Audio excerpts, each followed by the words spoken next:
I'm going to create a database that shows all the different ways you can get into a car accident. Yeah? That's kind of cool, I guess. So there's a lane over here. Okay. A lane over here. And this guy, I'm on the bridge in a gas tanker. Okay. Truck and trailer. Oh, God. Just emptied. So I'm empty, full of vapors.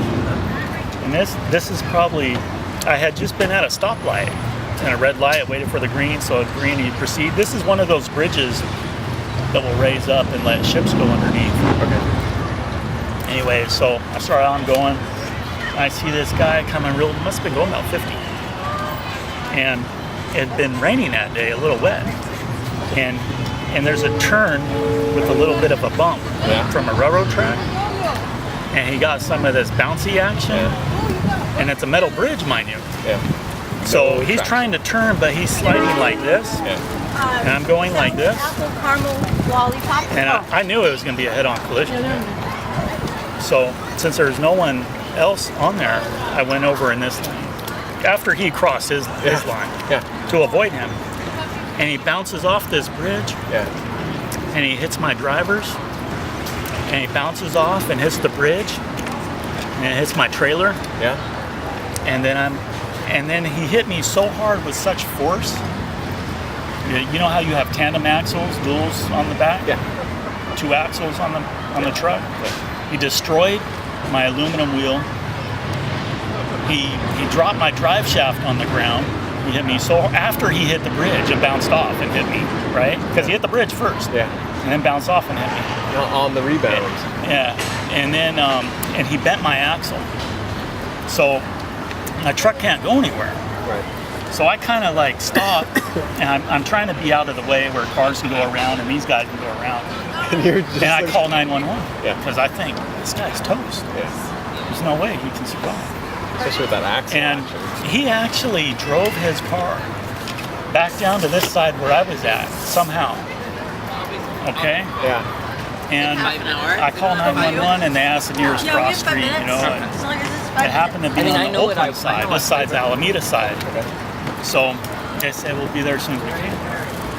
Well, they never showed up. And I call them back. I'm calling my dispatch and my work and everybody to, you know, let them know what's going on with the situation. And 911 we'll be there as soon as we can. And you know what? Alameda PD drove by. Look. Nothing. And there's debris scattered because he opened up my fitting box and I got broken, you know, parts on little like lights and things, and his car probably because his airbag's deployed and his windows are just his car is like total. Sure. He's lucky to survive actually. Yeah, he is. He's lucky he didn't open up my vapor because he missed it by inches. And if you open up my vapor, any kind of a spark source of ignition, it'll like just ignite and blow up. Yeah. Because the fuel, when it's low with fuel, it'll burn. It'll burn really hot. I don't know if you remember in 2007 when the fuel tanker got in a wreck underneath in the maze right by the San Francisco Bay Bridge. Yes. It burned so hot that it melted the steel beams under that bridge. So, anyways, he had a tow truck right away, and I said, "You can't leave. You know, the police have to come and fill out a report." Yeah. And the guy that mans this bridge, that controls for the ships, don't even tell me. He has cameras and surveillance. Yeah. So he gave me his name and number and said, "Here, you know, if you need the video on the accident, I have it.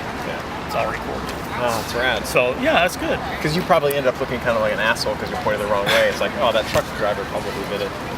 Well, I was still pointing in the right direction, and I was just in my lane, but blocking sort of out of the way so that because there's 2-lane cars go around. But they ended up towing my truck on a flatbed and then towing my trailer, and they hauled his car off. But we just basically exchanged information and took photos and everything, and that was it. Wow. Never heard from us since because it's obviously was his fault. Yeah. There's no way around and it. no injuries. Like this guy wasn't injured. No, not even a scratch. He lived on that street actually.